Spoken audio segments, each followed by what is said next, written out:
Damos la bienvenida al doctor Jorge Luis Mazón en nuestro nuevo episodio de Ergo Podcast. Qué gusto tenerle, doctor, en este espacio. Es nuestra nueva temporada e iniciamos con usted.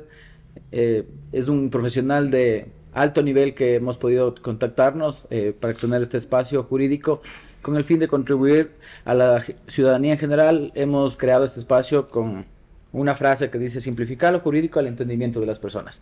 Entonces vamos un poco empapándole el tema de su personalidad, de cómo ejerció su profesión y vamos metiéndonos a lo jurídico.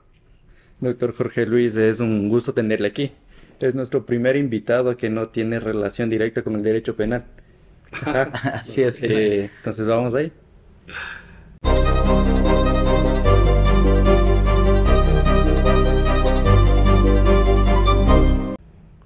Doctor, yo quisiera que usted se empiece presentando. ¿Quién es Jorge Luis Mazón? Coméntenos. Gracias. Primero que nada quiero agradecerte, Cristian, por la invitación aquí a este programa. Es la primera invitación que me hacen aquí en Riobamba, donde estoy viviendo hasta pocos meses, ¿no? Soy un poco enemigo de las presentaciones muy sofisticadas, pero Claro.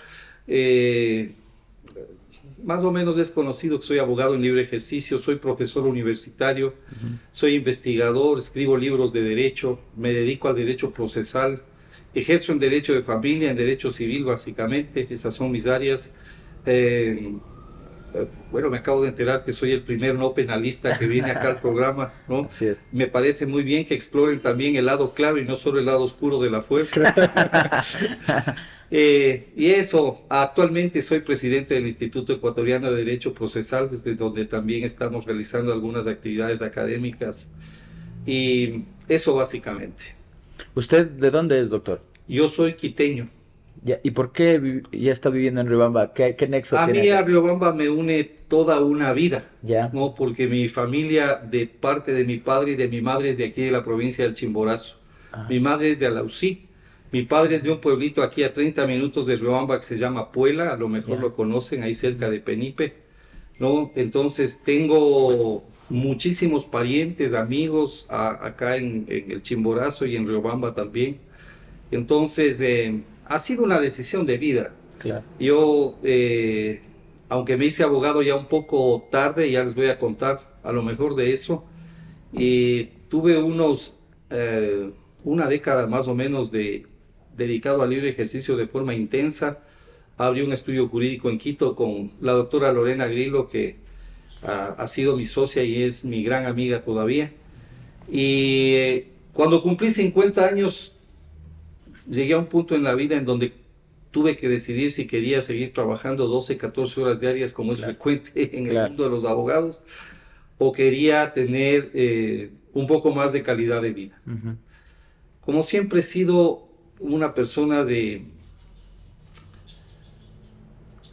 frugal en mis gastos, no necesito realmente mucho para vivir.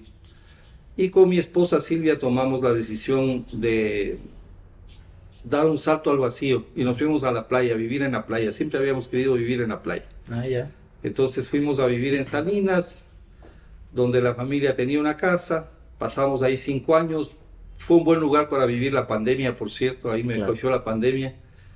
Y bueno, luego decidimos seguir la aventura acá en Riobamba. Y ahora estamos acá. Excelente. ¿Qué es lo que le llevó a estudiar Derecho? Primero, una tradición familiar. Ya. En mi familia hay alrededor de 5 abogados, ¿no? Entonces mi padre es abogado, mi tío más querido era abogado, tengo una hermana abogada, ahora tengo un hijo abogado también, tengo primos abogados, abogadas. Entonces el derecho nunca ha estado lejano en mi familia, empezando por mi padre, ¿no? Mi padre fue juez toda su vida, Ya. fue juez civil en Quito, luego en la Corte Provincial también. Entonces el derecho estuvo en la mesa de la casa toda la vida. Cuando yo me gradué del colegio, en el Colegio Benalcázar de Quito, pues sin pensar mucho pensé que mi paso obligado era irme a estudiar derecho. Ya. Y me inscribí en la Universidad Central, donde mi padre era abogado también, era profesor, perdón. Y ahí me pasó una cosa ya en segundo año, ¿sabes? Como muchos estudiantes de Derecho, yo también era chasqui, trabajaba en un estudio jurídico, haciendo lo que hacen los chasquis, hasta que un día el doctor Patricio Gijón Larco, que era mi jefe en esa época y por quien yo guardo mucho respeto y mucho cariño, me mandó a hacer mi primer embargo. Ya. Y no pude, ¿sabes? No pude. Tenía que quitarle a una familia un Claro. camioncito que era su medio de trabajo. Ajá. Y cuando la señora se puso a llorar y a decirme que si les quitaba el carro se iban a quedar sin su medio de trabajo y su familia iba a morir de hambre, y yo entré en una crisis existencial que no te imaginas. Claro. Y no creo que fueron más de 15 días después, un mes seguramente, que yo dejé la facultad. Ah, ya. Dejé la facultad, dejé de estudiar Derecho ya casi terminando segundo año. Después la vida me llevó por otros senderos, estudié Sociología, terminé la carrera de Sociología en la Universidad Central. Luego, como daba clases, y esa era mi forma de ganarme la vida, era profesor de colegio secundario, decidí estudiar Pedagogía también. Ya. Y ya cuando había terminado de estudiar Pedagogía, decidí, por un impulso que tuve así muy fuerte, retomar mi carrera de Derecho, ¿no? ¿A qué edad retomó? 36 más o menos, Ah, ya. ya estaba grande. Y volví a la universidad, Claro. volví a clases, no hice a distancia nada. Yo salía de mi trabajo a las 4 de la tarde, iba a la universidad, de 5 a 9 en la Universidad Central mismo. Y ya pasados los 40 años terminé de estudiar el pregrado. Me demoré un par de años haciendo la tesis porque soy medio temático y me gradué de abogado. Y de ahí hasta la fecha ya dedicado solo al derecho. ¿Considera usted que fue una buena decisión el estudiar Derecho? Fuera de toda duda, yo ya no concibo mi vida sin el derecho, sin la investigación jurídica. No me dedico a eso. No sé si me voy a dedicar el resto de mi vida. Mi vida ha sido así como algunos capítulos en donde he ido tomando decisiones medio fuertes, pero por ahora el derecho es mi pasión, ¿no? Y no tengo planeado, al menos en el futuro cercano, abrirme de ahí. La literatura me importa mucho, Claro. como a mi buen amigo el Felipe Rodríguez, con quien compartimos esa pasión, ¿no? Escribo un poco de vez en cuando, leo mucha literatura, eso me alimenta y hace que la vida no sea... si fuera solo el derecho, a lo mejor sería un poco gris, porque el derecho tiene sus sinsabores, ¿no? Sobre todo el libre ejercicio de la profesión. Doctor, nos comenta usted de lo que le pasó cuando estaba estudiando ya su primera carrera, cuando estaba acabando el segundo año. Lo que le sucedió, por ejemplo, en ese embargo, ¿no le volvió a pasar ya luego? No, porque ya cuando retomé la carrera de Derecho ya estaba maduro.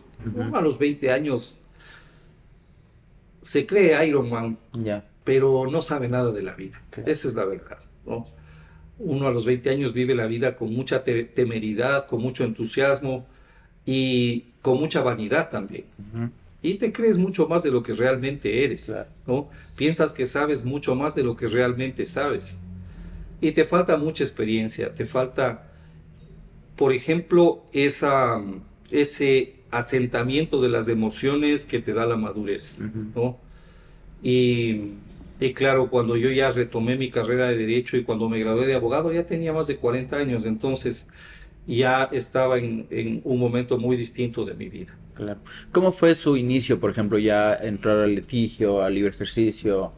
Claro, obviamente usted nos comentaba que años anteriores ya fue chasqui, pero luego dejó eso, se dedicó a otra situación, creo que fue Verás, profesor también. durante los años en que yo retomé mi carrera de Derecho, empecé a trabajar con quien luego fue mi socia, la doctora Grillo, porque me interesaba retomar un poco en el poco tiempo que me dejaba mi trabajo y la vida, pero retomar un poco el ritmo. Claro. Siempre es insuficiente solamente ir a clases en la universidad. La universidad te enseña un poco de teoría y a veces mal, ¿no? Y al menos en el tiempo en el que yo estudié, ni siquiera te exigían el haber hecho las prácticas que ahora les exigen a los muchachos para graduarse de abogados. Entonces ya tenía mis casos que compartía con quien luego fue mi socia, y ni bien me gradué de abogado, a los pocos meses tomamos la decisión de... Había una coyuntura feliz. Ella había dejado unos años antes, había cerrado su oficina porque fue mamá. Entonces estaba criando a sus hijos pequeños en la casa, trabajaba desde la casa. Pero ya los enanos ya crecieron un poco y entonces justo yo me acababa de graduar de abogado y decidimos que vamos, pongámonos una oficina y abrimos en Quito nuestro estudio jurídico Legal Group y estuvimos juntos casi 10 años allá. Doc, ¿y desde un inicio siempre tuvo la afinidad al derecho procesal y al derecho civil? ¿O tuvo su tiempo vio el derecho penal, derecho administrativo, constitucional? Creo que como a casi todo el mundo, cuando estaba en la universidad, me encantaba el derecho constitucional, me encantaba el derecho penal. Me gustaba el derecho civil porque mi padre era un gran civilista y tenía una biblioteca espectacular en la casa de derecho civil. El derecho procesal nunca fue una cosa a la que yo le preste demasiada atención. No me acuerdo haber tenido un buen profesor de procesal en la facultad también, ¿no? Yo a los buenos profesores los recuerdo y los honro con cariño, y a los malos he preferido, creo que olvidarme hasta de los nombres y las imágenes. Te juro que no me acuerdo a veces quiénes fueron mis profesores, ¿no? Me acuerdo de uno que otro que fueron muy malos, eso sí. El derecho procesal se volvió una necesidad el momento en que abrí la oficina y tuve mis primeros casos. Y ahí vienen las primeras dudas de todo abogado, porque uno puede tener un poco de claridad en la norma sustantiva, pero en la parte adjetiva, ahí vienen las mayores dudas. A ver, todo abogado recién graduado sabe el terror con el que se vive en las primeras audiencias. ¿Sí? Y yo no fui la excepción, y eso que yo era un abogado grande y estaba medio fajado en la vida, pero así se viven las primeras audiencias, ¿no? Entonces, como me di cuenta inmediatamente de eso, busqué una buena opción y me metí a estudiar la especialidad y después la maestría en la Universidad Andina en Derecho Procesal. Y ahí me cambió, la Andina me cambió la vida, me dio otra perspectiva. Me enamoré del derecho procesal, descubrí la enorme biblioteca de derecho procesal que tenía mi padre en la casa y a la que yo no la había topado prácticamente, mira. ¿No? Tenía una biblioteca enorme que cuando se jubiló en el año 2012 la heredé todita y soy feliz por eso. Todos los clásicos que te puedes imaginar del derecho procesal estaban en la biblioteca de mi papá esperándome. Otra coincidencia feliz fue que por esos años todos mis hermanos y mis hermanas se habían casado y mis padres vivían en Quito, allá en Cumbayá, en una casa grande. Y yo acababa de vender un departamento mío y estaba buscando dónde irme a vivir, y mi madre conversa una noche conmigo y me dice: ven a vivir, aquí la casa está muy grande como para solo los dos viejos. Converso con mi mujer y le digo: bueno, vamos a acompañarles a los viejos unos meses ahí mientras buscamos con tranquilidad otra casa para nosotros. Nos quedamos 4 años. En esos 4 años yo ya estaba ejerciendo mi profesión, mi padre acababa de jubilarse, y en el segundo piso de la casa donde estaba la biblioteca de mi papá, que era una habitación muy grande con una mesa de billar en el centro, y yo debo haber pasado por lo menos unas 80 noches, si no son más, con mi padre, jugando billar, tomándonos un whisky, y preguntándole todas las dudas procesales que el ejercicio que un abogado novato tiene. Ya me llegaban mis primeros clientes, mis primeros casos, y mi padre estuvo ahí, ¿no? Y era muy lindo jugar billar, tomar whisky, Davis de Chandía, Couture, Vescovi. Aquí están las respuestas que estás buscando, hija. Toma. Claro, una experiencia total. Fue mi primer libro, yo le dediqué a mi padre. Y cuando hicimos el lanzamiento en la Universidad Andina, la vida me dio la satisfacción de agradecerle por haber sido el primero y más importante maestro de derecho procesal que yo tuve en mi vida. Y de igual manera debe haberle ayudado mucho la formación, ¿no?, que tuvo en el libre ejercicio y en su personalidad también. El aprender, el estar en constante aprendizaje, valga la redundancia, ¿no? Aparte de eso, usted ya inicia su profesión. ¿Cómo fue su primera audiencia? ¿Se recuerda? Mi primera audiencia no me acuerdo. A ver, espérate, déjame hacer. No, ya me acuerdo. Mi primera audiencia la compartí con mi padre. Ah, ya. Verás, yo abro la oficina y estaba dispuesto a quedarme 6 meses mirando la puerta sin que entre ningún cliente. No se me había ocurrido, porque casi a nadie se le ocurría en esa época, ¿no? Hacer un poco de marketing del estudio Claro. jurídico, tener una página web, algo que la gente medio se entere de que existes, ¿no? Ujú. O sea, era todavía la vieja escuela de las tarjetitas, Claro. ¿no? Pero yo tuve mucha suerte. Una señora a la que mi padre le había resuelto un caso cuando era juez, se acababa de enterar de que mi padre ya estaba en el libre ejercicio, o sea, ya estaba jubilado, ¿no? Y tenía un problema feo de tierras. Y le fue buscando a mi padre, y mi padre me llama, yo tendría una semana de abierta a la oficina, y me dice, te tengo tu primera cliente. Tuve una cliente a la semana de abrir mi oficina. Todavía estábamos en el viejo sistema procesal, ¿no?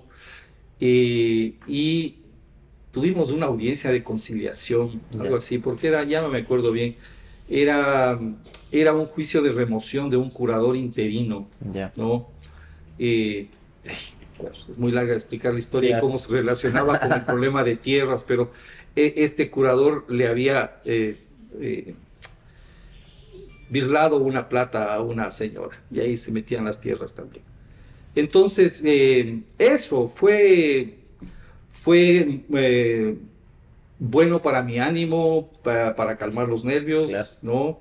Yo estaba listo para vender mi carro, porque estaba abriendo Claro. a más de 40 años una oficina sin clientela, sin nada, Claro. ¿no? Eh, y sin embargo fueron duros los primeros años. O sea, sí hubo semanas enteras donde no entró un solo cliente por la puerta, se acumularon las cuentas y tocó echar mano de préstamos bancarios y de todo para poder salir a flote, ¿no? Como creo que le ha pasado a muchos. Claro. Doc, una pregunta. Usted nos había mencionado que antes de ser abogado litigante usted había sido docente.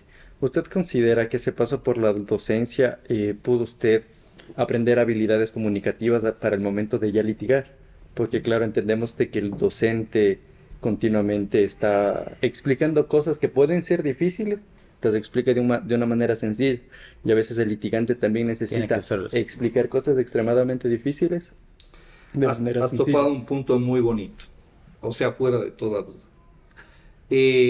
El pánico escénico que se suma al pánico fruto de la ignorancia del derecho procesal que tiene el abogado novato, por lo menos uno de los dos pánicos yo no tenía. Claro.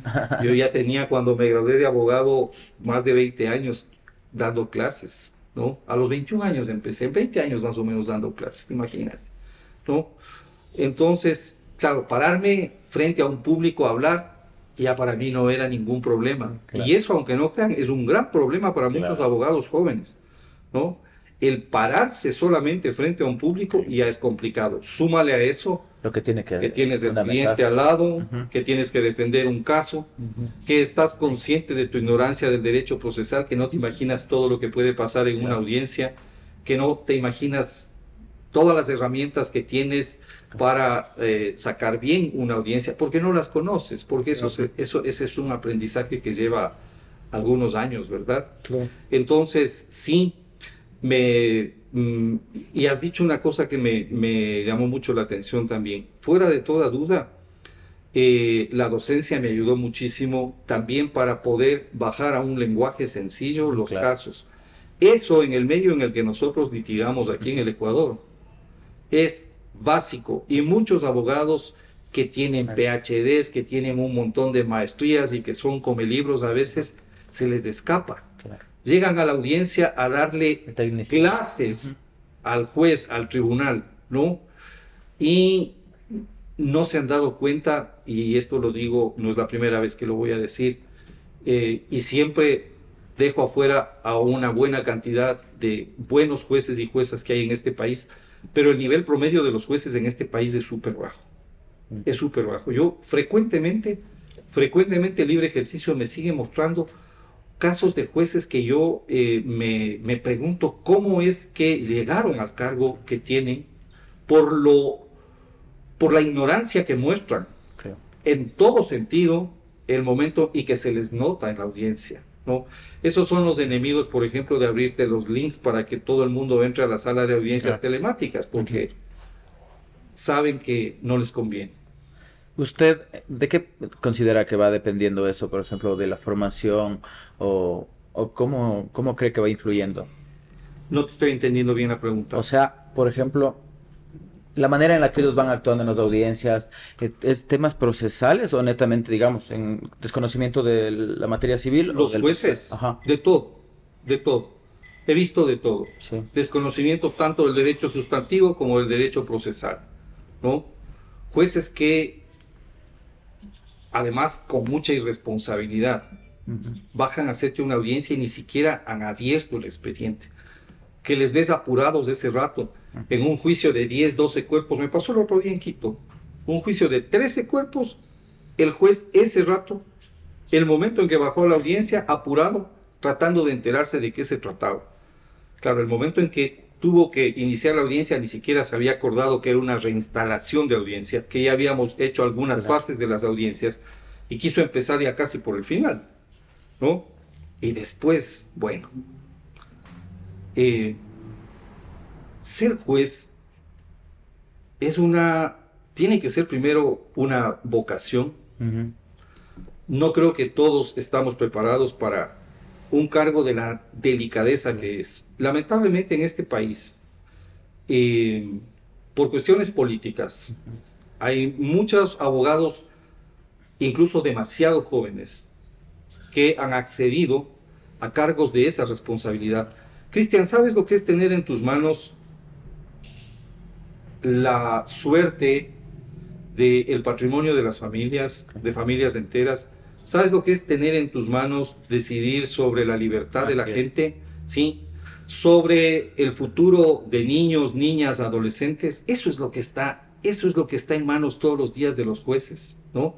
Entonces, a veces no meditamos el inmenso poder que le estamos dando y que tiene en la práctica un juez.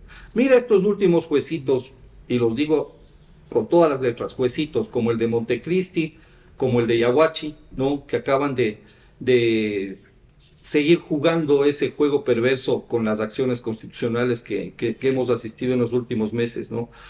Y están ahí, en la impunidad. Claro. En la impunidad. O sea, protegidos, ¿no? Vos ves ese juez de Yaguachi, le ves hasta en las fotos, y era un juez que ya tenía, creo que 8 o 10 años ejerciendo de juez. Debe haber sido casi un adolescente recién salido del colegio cuando le nombraron juez. Y con todo respeto por su juventud. Claro. A ver, si vas a tener que tomar decisiones tan delicadas como las que les estoy comentando, ¿no? Que implican el futuro de empresas, de familias, de ciudadanos, de ciudadanas, de niños, ¿no? Y yo creo que eso sí amerita que hayas tenido un mínimo ya de experiencia en la vida y que estés en un momento ya donde la madurez te dé más cordura, más sensatez, más calma para poder tomar esas decisiones tan delicadas que tomas. A eso me refiero cuando digo que a mí siempre me ha parecido que la judicatura no es un asunto tan sencillo de entregarla a abogados, abogadas demasiado jóvenes, claro, guardando el respeto para algunos que son brillantes y que también hay, que son las excepciones desde luego. Cuando usted empezó a ejercer la profesión, ¿ya estaba vigente el COGEP o estaba con el Código Anterior? No, estaba todavía vigente el Código de Procedimiento Civil. El COGEP empieza a discutirse. Esa es una historia muy bonita. La historia de la reforma procesal en el Ecuador es antigua. Más o menos yo he registrado que a principios de los 2000 ya empiezan las discusiones sobre la necesidad de hacer una reforma. Eso tiene un antecedente, desde luego, importante que nunca hay que soslayar, y es que a fines de los 80s, el Instituto Iberoamericano de Derecho Procesal, que en su momento fue liderado por Davis Echandía y después por algunos otros grandes procesalistas iberoamericanos, había lanzado como su proyecto estrella la elaboración de los códigos procesales civil y penal modelo para Iberoamérica. Y eso lo publicaron finalmente después de más de 20 años de trabajo de la gente del instituto ahí, de gente de muchos países. A fines de los 80 publican el Código Procesal Civil Modelo, que no es un código que entró en vigencia, es simplemente un documento académico, ¿no? En donde el instituto decía, bueno, la reforma, es urgente una necesidad de una reforma procesal, hay que salir del proceso básicamente escrito, meterle muchas dosis de oralidad, ¿no? Y hacer toda una serie de cambios procesales. El primer país que lo adopta es Uruguay, ¿no? Después viene España, más tarde muchos otros, Colombia. Nosotros nos tomamos un tiempo y en serio empieza más o menos por el 2012 la discusión del COGEP. Hubo algunos intentos fallidos y en el 2014 ya estaba el primer proyecto del COGEP en la asamblea. Ahí yo ya le empecé a dar seguimiento, ¿no? Claro. Porque en esa época estaba terminando mi maestría en la Universidad Andina. Entonces ya me interesaba mucho el derecho procesal. En el 2015 se expide y bueno, de ahí para acá ha corrido ya una buena cantidad de años. Claro. ¿Cómo fue su experiencia en el cambio, por ejemplo, ya en el ejercicio? Para mí fue muy positiva, porque a diferencia del común de los abogados, por los estudios de posgrado que yo hacía en esa época y por mi vocación ya por el derecho procesal, yo al COGEP, como te digo, le estaba siguiendo todo el proceso desde la asamblea. Yo no revisé, estudié las primeras versiones que llegaron del COGEP a la asamblea y la versión definitiva que salió aprobada en el año 2015, el 22 de mayo. Pero la mayor parte de abogados en este país esperan que se publique el nuevo código para ese rato ponerse a estudiar, ¿no? Y claro, yo ya tenía una idea bastante buena de cómo iba a ser el nuevo sistema. Además, recuerda que nos dieron un año de vacatio legis antes de que entre en vigencia. Y en ese año, desde el Instituto de Derecho Procesal, organizamos seminarios de capacitación para jueces, para abogados. Y ya cuando entró en vigencia, me cogió bien. Me acuerdo que al mes de entrar en vigencia el COGEP tuve mi primera audiencia con COGEP en un juicio ejecutivo de cobro de letra de cambio, que creo que fue el último juicio ejecutivo que litigué en mi vida, ¿no? Y yo ya decía cuando entró en vigencia el COGEP, ¿no? Este nuevo sistema tiene algunas herramientas que si los abogados no aprenden bien, no van a saber aprovechar el sistema. Y me había dado cuenta de dos especialmente. Aprender a hacer bien admisibilidad de la prueba y excepciones previas. Vos con excepciones previas, cuando eres abogado del demandado, puedes desarmar y ganar juicios. Y también haciendo bien admisibilidad de la prueba, sabiendo bien qué es la conducencia, la pertinencia, la utilidad, la licitud de la prueba, para poder desarmar. Y en esa audiencia, la primera que tuve con el COGEP, nunca me he olvidado, el único argumento en contra que tenía el demandado en esa época, ¿no? Era que ya tenía pagada buena parte de la deuda. Y el único medio de prueba para acreditar eso, porque no tenía ningún documento y era mentira, pide en la contestación de la demanda la confesión judicial de mi cliente, que era el actor. Y cuando llegamos a la audiencia, a la fase de admisibilidad de la prueba, yo le impugno y le digo, ese medio de prueba es un medio de prueba del proceso escrito, no del proceso oral.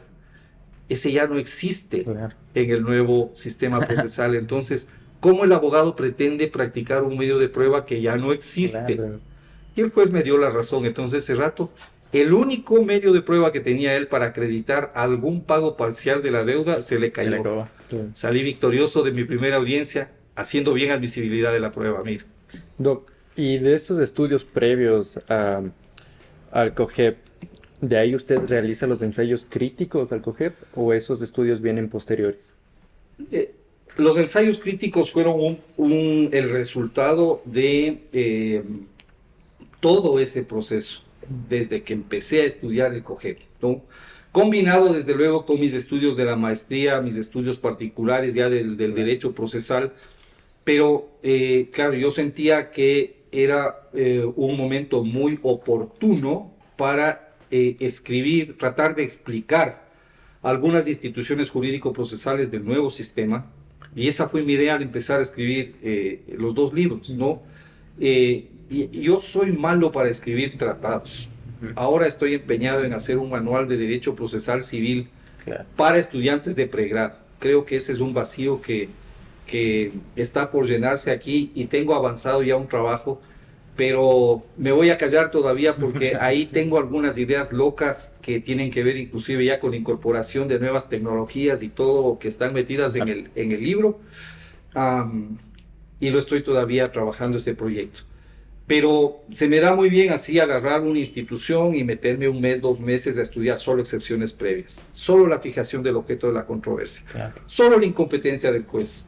No, ese es un trabajo muy fecundo. ¿Y los va a lanzar, piensan, los va a hacerles por tomos? Todavía no sé. Ese manual es un proyecto en el que estoy trabajando ahora mismo y ya cuando tenga algo más elaborado a lo mejor les cuento. ¿Cómo es el proceso, por ejemplo, para escribir? ¿Cómo lo hace? ¿En dónde lo hace? Ahora tengo ojeras. Esas ojeras que no tenía hasta hace pocos años. Es la herencia de los 2 tomos de los ensayos críticos sobre el Coget. Porque el primer libro lo empecé a escribir cuando todavía tenía mi oficina en Quito y trabajaba 12, 14 horas diarias. Entonces, el único tiempo que yo tenía para investigar y para escribir... La noche. No, yo soy muy malo. A las 10, 11 de la noche estoy noqueado. A las 4 de la mañana. De 4 a 6 de la mañana es mi hora. Era. Ahora mi mujer me obliga a dormir por lo menos hasta las 6 de la mañana y dice de 6 en adelante lo que quieras, pero antes no te levantes porque si no... bueno, y te pasa un poco de factura a la salud también la falta de sueño, ¿no? Pero... A ver, David, ¿cómo es el proceso de escribir el libro? Primero, mucha investigación. Yo soy muy sistemático, ahora hago en la computadora. Antes hacía fichitas mnemotécnicas en cartulina, ¿no? Ahora ya tengo todos mis archivos en la computadora, pero voy primero investigando muchas fuentes, ¿no? Muchas fuentes sobre cada uno de los temas. Voy comprándome libros en el camino, incrementando mi biblioteca, y hasta que hay un punto en donde ya tienes que decir ya, sí, seguramente hay más, pero si no, no voy a escribir nunca. Y cuando ya tienes el material en bruto, es un tema de organización del material, darle una estructura, plantearte un índice tentativo de cuál va a ser el libro, ¿no? Y ponerte a escribir, con el apoyo de todos los materiales que ya tienes investigados. ¿Y cuál es la parte de escribir que a usted más le gusta? ¿Escribir netamente o la parte investigativa? Las dos me encantan. Me vuelo cuando estoy en eso. No siento el pasar del tiempo, ¿no? Puedo estar ahí horas de horas investigando o escribiendo, ¿no?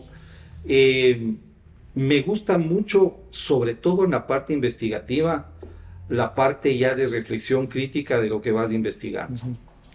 Porque yo tengo devoción por algunos viejos maestros. Si ustedes han leído a Davis Echandía, por ejemplo, a Juan Isaac Lobato, para mí el más grande procesalista ecuatoriano de todos los tiempos todavía, ¿no? Por la dimensión y la profundidad de su obra.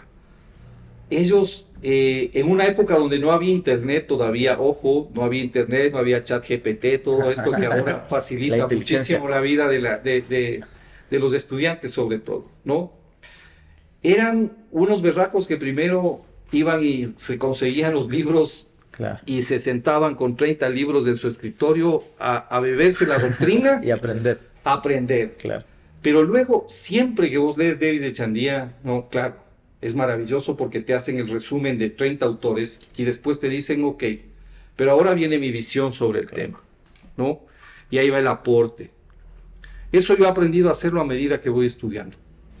Vas estudiando a un autor, ¿no? Yo voy tomando notas y esas notas están en mis fichas en negro. Pero esas notas siempre te van provocando una reflexión personal. Y ese es el trabajo más importante. Lo que yo me puedo pasar 1 hora en una página, porque esa página me dio mucho material para pensar. y yo escribo con otro color de letra para saber Claro, qué parte diferencial. es el resumen del autor que estoy estudiando y qué parte es ya la reflexión propia que ese texto de ese autor me produjo. Claro. Doc, ¿y usted considera que en la cultura jurídica ecuatoriana nos hace falta todavía a nosotros de tener varios aportes de derecho procesal a comparación de Colombia, de Argentina? Claro, estás comparándote con unos gigantes, ¿no? Los clásicos del derecho procesal civil, que es lo que yo en el área que conozco, no me meto en el derecho penal, ni tampoco en el constitucional siquiera, procesales. Claro, los grandes procesalistas están en Colombia, están en Argentina, están en Uruguay, no, están en España, básicamente. Acabo de venir la semana pasada del Congreso del Instituto Colombiano de Derecho Procesal en Cartagena, que ellos lo venden como el Congreso de Derecho más grande del mundo y se ha de ser, ¿sabes? Porque llegas el primer día al Palacio de las Convenciones ahí en Cartagena y tienen un auditorio maravilloso, ¿no? Con todos los juguetes tecnológicos para hacer unas transmisiones. Creo que tenían más de 4,000 inscritos online para seguir desde todos lados el Congreso, ¿no? Pero dentro en la sala tenían 1,100, 1,300 asientos. Imagínate el tamaño que tiene esa sala, ¿no? Un sonido impecable y una semana entera así de conferencias, de paneles extraordinarios para afuera las mejores librerías de Colombia, ahí vendiéndote los libros, ni te cuánto gasté solo en libros. Casi me tocó pagar otra maleta para venir. Entonces, mira, claro, el desarrollo académico que tienen ellos es muy importante, pero sin embargo yo creo que el Ecuador ha hecho lo suyo, ¿no? Sin falsa modestia, creo que el trabajo que ha estado haciendo en los últimos años el Instituto Ecuatoriano de Derecho Procesal es ya una contribución. El programa que tenemos los procesalistas en nuestro canal de YouTube, ¿me permites la cuña? No, claro. Creo que es un programa que ya está más o menos posicionado. Sí. A mí me encanta cuando me escriben profesores de derecho procesal, por ejemplo, a contarme que utilizaron tal programa para enseñar tal tema en clase, o si nos puede recomendar además de este programa algún otro material, algún libro para enseñar. Me invitan a dar clases también a veces los profesores, es algo que yo disfruto mucho, ¿no? Y siempre me doy un tiempo para eso, para ir a la universidad, al pregrado, a los posgrados, a hacer alguna clase sobre algún tema por invitación de mis colegas. Entonces, hemos publicado 2 libros en el instituto los 2 últimos años, ¿no? Desde que yo estoy en la presidencia del instituto, tenemos el proyecto de sacar por lo menos un libro al año. Creo que son buenos libros, creo que son libros que han contribuido al debate procesal aquí en el Ecuador. Hemos descubierto en el camino buenos autores, algunos ya me los he traído también al instituto, y así vamos haciendo camino al andar. Vamos cambiando un poco. Doc, ¿qué opinión le merece a usted el derecho penal en el Ecuador? Esa pregunta es muy fuerte. Déjame tomarme un cafecito primero. Te contaba tras cámaras que creo que como a muchos, cuando yo fui estudiante universitario, me fascinaba el derecho penal. La teoría del derecho penal es fascinante, ¿no? Es fascinante. Claro, cuando ya fui abogado y con el pasar de los años, cuando he ido conociendo un poco más a fondo ya lo que es la práctica del derecho penal en el Ecuador, creo que he visto cosas que me han dejado profundamente decepcionado. Creo que uno de los problemas gravísimos que tenemos actualmente, no como gremio, sino como país inclusive, es la poca credibilidad de nuestro sistema de administración de justicia. El sistema de administración de justicia en los Estados de Derecho está diseñado constitucionalmente para garantizar la paz social. Es una de las herramientas fundamentales para componer los conflictos sociales, ¿no? El Estado de Derecho, ¿qué hace? Le hace una promesa al ciudadano. Le dicen, no hagas justicia por mano propia, no te Yo lo voy a pongas hacer. violento. Nosotros monopolizamos la violencia, nosotros monopolizamos la justicia. Confía en que te vamos a dar un tercero imparcial que te va a resolver ese conflicto. Ese es el juez, ese es el árbitro. En las comunidades indígenas es quien ejerce la justicia indígena, todos los sistemas que hay para componer conflictos sociales. Pero el fundamental es la justicia ordinaria. Claro. Eso lo tenemos claro teóricamente, ¿no es cierto? ¿Y qué pasa cuando la justicia ordinaria de este país tiene niveles de credibilidad similares a los de la Asamblea Nacional? Claro. Sale a la calle y pregunta a 20 ecuatorianos qué les parece el sistema de administración de justicia del Ecuador, y te prometo que 19 te dicen que es un desastre, que es corrompido, que está corrompido hasta la médula, Claro. y que no confían en el sistema de administración de justicia. Eso es gravísimo para nosotros los abogados. Claro. Esto les digo yo a mis estudiantes en los distintos centros universitarios donde enseño, ¿no? Es gravísimo que nos pase eso. Pregunten ustedes. Esto dije una vez en una reunión del directorio en el Colegio de Abogados de Pichincha. Pregunten ustedes qué opinión tiene el ciudadano común de los abogados de este país. Claro. ¿Sí? Y 9 de cada 10 van a decir que somos pillos. Ese es el karma con el que cada muchacho que se gradúa de abogado empieza el ejercicio de la profesión. Y es durísimo. Claro. Y tienes que trabajar duro durante un buen número de años para hacerte un nombre, para hacerte una clientela, para mostrarle a tus clientes que también se puede ejercer el derecho con honestidad, con transparencia, sin necesidad de utilizar todas esas artimañas. Ese es el panorama general de la abogacía y del sistema de administración de justicia en este país. El derecho penal. Hace algunos meses escribió el Felipe Rodríguez un editorial de esos buenazos que sabe escribir todas las semanas, en donde palabras más, palabras menos, explicaba la tragedia que significa para un ciudadano ecuatoriano caer en garras del sistema penal.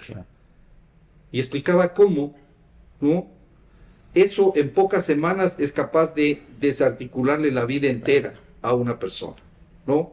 Y ahí tiene responsabilidad la fiscalía, ahí tiene responsabilidad los jueces penales, ahí tiene responsabilidad la policía, porque todos en mayor o menor medida, ¿sí?, están listos para lanzarse como alimañas a la presa. Eso es, el ciudadano ecuatoriano que con o sin razón, la tragedia es cuando es sin razón, ¿no? Con o sin razón, tiene que caer en manos del sistema penal, tiene que estar listo, sobre todo si para su mala suerte le dictan una prisión preventiva, que es la regla y no es la excepción. Aquí tú sabes mejor que yo eso, Cristian, ¿sí? Tiene que estar listo para ver cómo su vida, como la conoció, se terminó. Así es. Y empieza posiblemente la peor etapa de su vida. No voy a decir más. Tomando en consideración todo lo que usted ha tenido que venir pasando ya cuando usted fue abogado, con su experiencia, ¿qué podría indicarles a sus estudiantes o a la gente que quiere estudiar Derecho? ¿Qué consejo le daría para empezar en él? El primero que siempre les doy a mis estudiantes del pregrado, cuando normalmente les doy en la última clase, cuando ya me despido, cuando ya me han escuchado darles clases sobre una materia tan técnica como es el derecho procesal durante meses, siempre en la última clase me dejo unos minutos así para contarles un poco en qué se están metiendo o en qué se van a meter. Y ahí les cuento un poco de lo que hemos hablado hoy, lo duro que es el ejercicio de la profesión de abogado en este país. Si es que quieres ser un abogado que ejerza la profesión con cánones éticos, como a mí me enseñó mi padre, los buenos profesores que tuve en la universidad, algunos mentores que he tenido en la vida también, y ya a estas alturas ya estoy viejo como para desviarme de ese camino. Pero lo que les digo siempre es que se van a topar con un sistema muy complejo, donde van a tener tarde o temprano tentaciones para irse por el lado fácil y hacer dinero fácil. Y que ojalá lo que los profesores les hemos estado entregando en la universidad les sirvan para afirmarse, para tener una buena raíz y no ceder a esas tentaciones. Y el segundo consejo que les doy es que contra la corrupción con la que tarde o temprano van a topar en el sistema, Claro. ¿sí? Fiscales corruptos, jueces corruptos, ¿sí? Abogados de la contraparte que no tienen ningún problema en usar cualquier herramienta con tal de intentar ganar, ¿no? Todo eso lo he vivido yo. La mejor medicina que yo conozco es ser el mejor abogado posible. Cuando digo el mejor abogado posible, quiero decir intentar ser impecable en todas las dimensiones.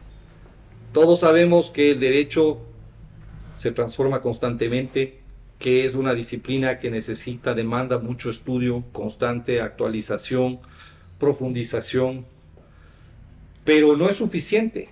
Claro. Yo he conocido abogados súper estudiosos que no han conseguido todo lo que hubieran querido conseguir. Ser el mejor abogado posible implica prepararse para que cuando uno vaya a la sala de audiencias y le toque defender los casos con sus clientes, Claro. y se tope con la corrupción del sistema, esté suficientemente preparado en todo lo que tiene que estar, espiritualmente hablando, sobre Claro. todo, ¿sí? Para enfrentar eso. Enfrentarlo con sabiduría, enfrentarlo con sensatez, ¿sí? Y cuando tú eres súper buen abogado, Claro. inclusive le pones difícil al juez corrupto la tarea de torcerse, ¿sí? Le pones difícil. Un buen abogado le va cerrando todos los posibles lugares por donde se puede ir para darte el fallo por el que le pagaron, ¿no? No siempre sales victorioso, pero qué bonito que es cuando sales victorioso. Claro. Muy bien, Doc. Por ejemplo, hemos conversado con varios abogados que hacen derecho penal dentro de estos podcasts y nos comentaban que en el ejercicio de su profesión también existe una afectación en su salud mental, en su relación familiar. Tal vez en el ejercicio del tema civil, también los problemas civiles de los clientes podrían afectar en eso. No, a ver, yo creo que todo es un aprendizaje, Ya. ¿sí? Creo que cuando empiezas en el ejercicio de cualquier profesión, hay hasta ir tomándole el pulso a tu oficio, ¿no? Vives crisis de ese tipo. Yo no ejerzo el derecho penal y por lo que conozco, por buenos penalistas que son amigos míos, claro, a veces los dramas que vive un penalista son other level, ¿no? Claro. Pero, a ver, yo hago derecho de familia. Una de las cosas que el abogado de derecho de familia más le cuesta y que vas aprendiendo con los años es no meterte en el drama de la pareja que se está divorciando y se quiere matar. Claro. De los pobres guaguas que están en la mitad de esa pareja que se está matando y que están viviendo unas crisis terribles. A vos te contratan como abogado no para que seas parte del problema, Claro. no para que seas amigo de tu cliente. Te contratan para que busques la solución más adecuada al problema para el que te están contratando. Y eso es algo que un abogado nunca debe perder de vista, Claro. ¿no? Nuestro oficio es un oficio de solucionadores de problemas. Y el abogado que hace fama de buen abogado, se haya dado cuenta o no se haya dado cuenta, es por eso. Claro. Porque ha encontrado las mejores herramientas para resolver el problema de la manera más eficaz. Y eso quiere decir, en el menor tiempo posible y con el menor costo posible. Claro. ¿Sí? Ese es el cliente. Cuando el cliente se va satisfecho, seguramente es porque has logrado eso. En el derecho de familia. Y yo he conversado con abogados penalistas que pueden ir después de una masacre en la penitenciaría del Litoral y ver todavía los restos de sangre ahí y de carne humana, ¿no? Y tienen tripas para eso. Yo no sé si las tendría. Claro. Pero que no podrían soportar, ¿sí?, el drama de un divorcio. Claro. El drama que ves cuando los niños, esos juicios de tenencia donde llegan al juzgado los niños y le piden al juez a veces llorando Claro. que no les arranque de los brazos de la mamá para llevarles a vivir con el maldito del papá. Claro. O sea, no, eso me rebasa. Cada área tiene lo suyo. Claro, ¿ves? así es. Es como el médico que cuando recién empieza el ejercicio de la medicina se le empiezan a morir sus primeros pacientes, y le da ganas de irse atrás y viene y se mete en el drama de la familia. Claro. No, eso es una etapa. Pero hay un momento en donde ya creo que aprendes a ejercer con profesionalismo tu oficio, ¿no? Y sabes que tienes que estar más allá de todo eso. Vos no puedes compartir, meterte en los dramas emocionales que viven tus pacientes, el médico, tus clientes, el abogado. A ti te pagan para que tengas la cabeza fría. Claro. Y esa cabeza fría, sobre todo, debes tenerla en la audiencia, que es donde las papas queman. Excelente, Doc. Claro, o sea, como vamos viéndole, ¿no? Cada uno tiene su área de dificultad, su área de donde se le puede ir complicando. Hasta en los temas administrativos puede estar jugando el tema económico del cliente, donde también obviamente tiene una responsabilidad. Sí, yo iba a decir que básicamente tanto el juez, como usted hablaba al inicio, como el abogado, que no tiene que irse más allá de resolver el problema de su cliente, es la madurez, ¿no? El abogado siempre debe tener una madurez para afrontar un caso. Los jueces deben tener la madurez para saber que en sus manos se encuentran muchos bienes.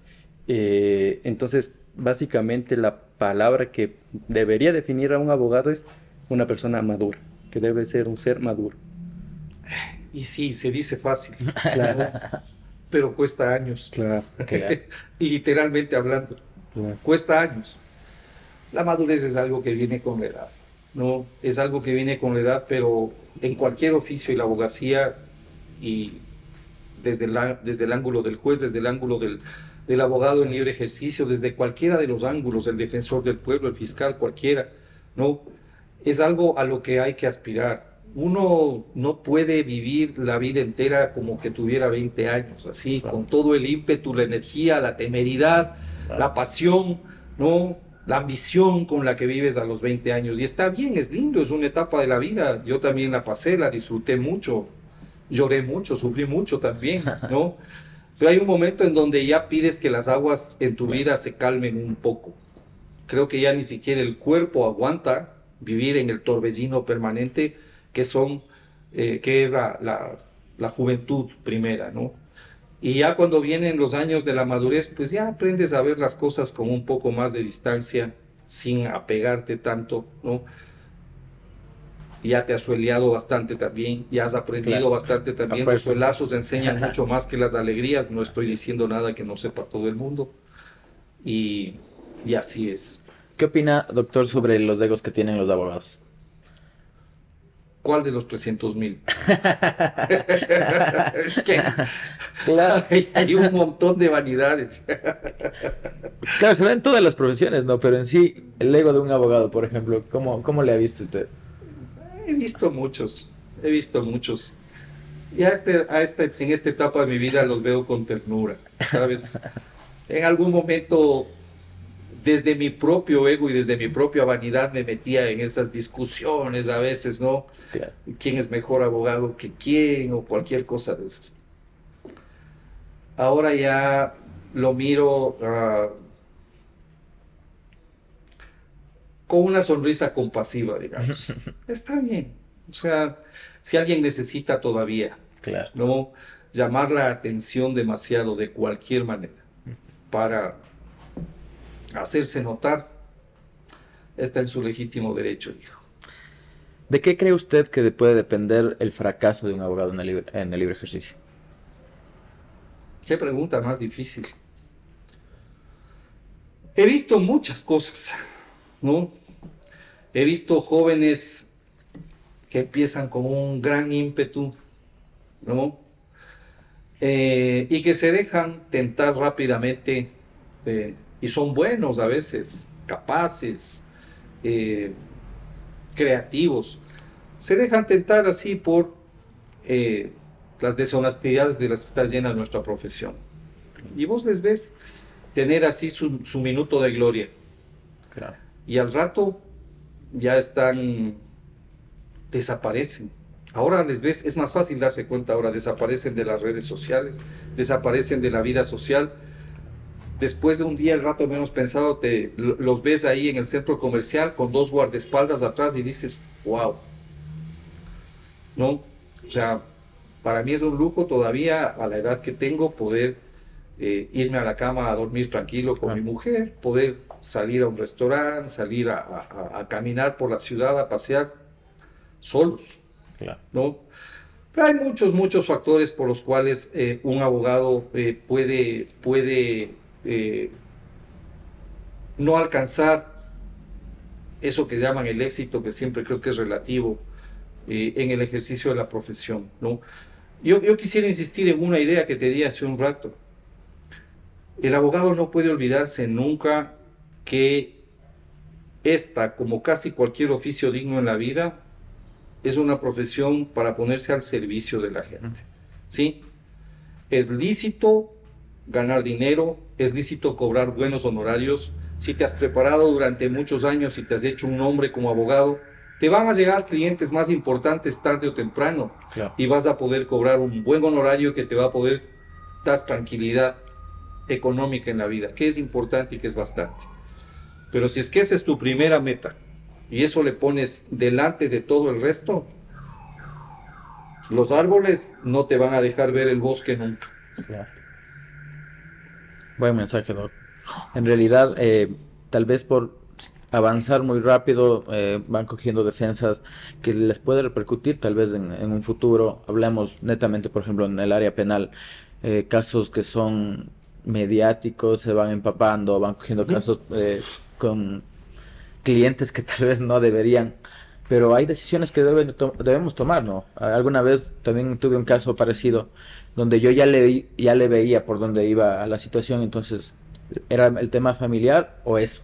Entonces, y si me ponen a elegir, por ejemplo, la familia o un crecimiento económico, siempre va a ser la familia, porque no hay nada más tranquilo que vivir en paz, salir en paz y estar feliz con ellos, ¿no? Porque, claro, estar como una mira, como decía Felipe, en la frente todo el tiempo, tarde que temprano te pasa factura. Horrible, desde luego, te pasa factura a tu salud inclusive.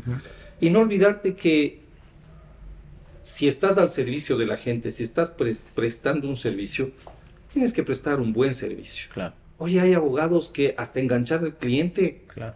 pucha, pero se ven maravillosos, ¿no? El momento en que cobran el primer cheque, ya, el cliente queda olvidado, Claro. ¿no? He visto tanto eso en el ejercicio de mi profesión, ¿no? Y no, ya te decía hace un rato, estamos al servicio. El cliente que se va satisfecho es el que vino para que le soluciones un problema y le solucionaste un problema. Por Dios, no sean nunca de esos abogados que llegue el cliente con un juicio. Me demandaron, doctor, vea, aquí está la demanda. 4 meses después ya tiene 5 juicios provocados por el mismo lío abogado que le metió el abogado, ¿no? Claro, para el abogado es un excelente negocio.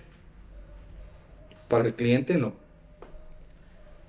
Hay que ser diligentes, Claro. hay que solucionar el problema de la manera más barata y en el menor tiempo posible. Y no mentir nunca. Claro. Y no mentir nunca.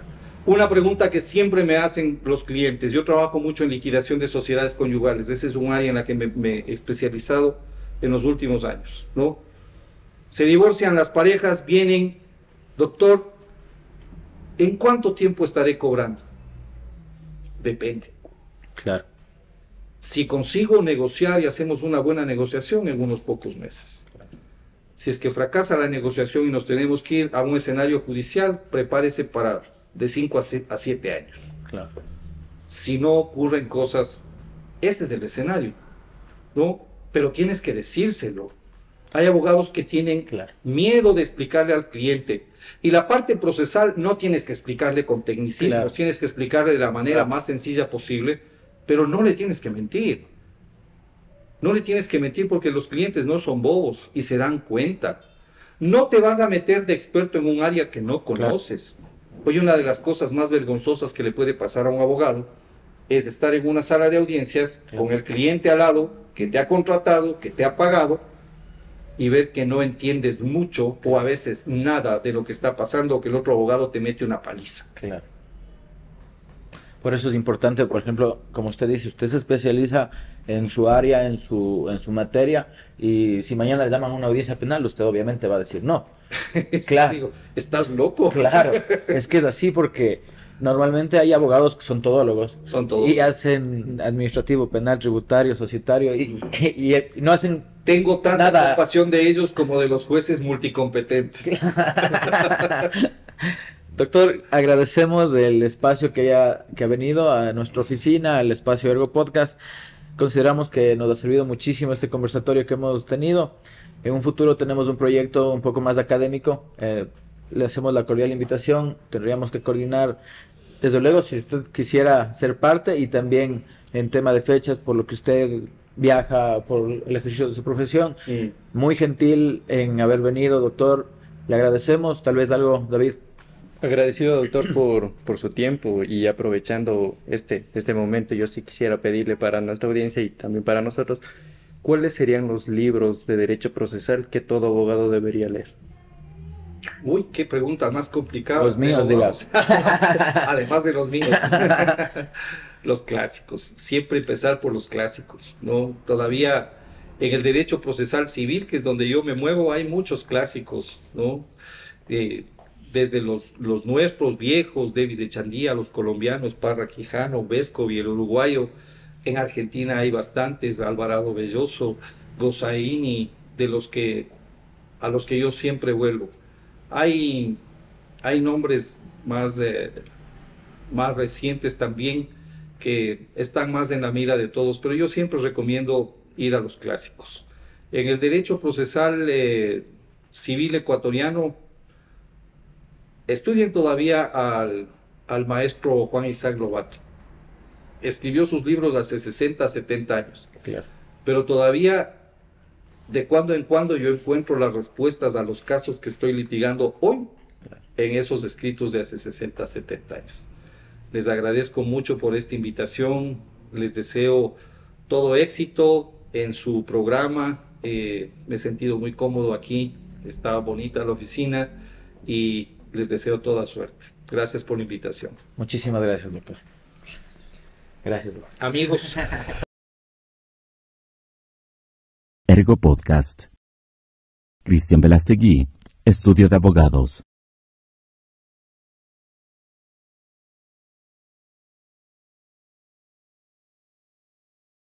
Ergo Académico, acercando la cultura jurídica al país.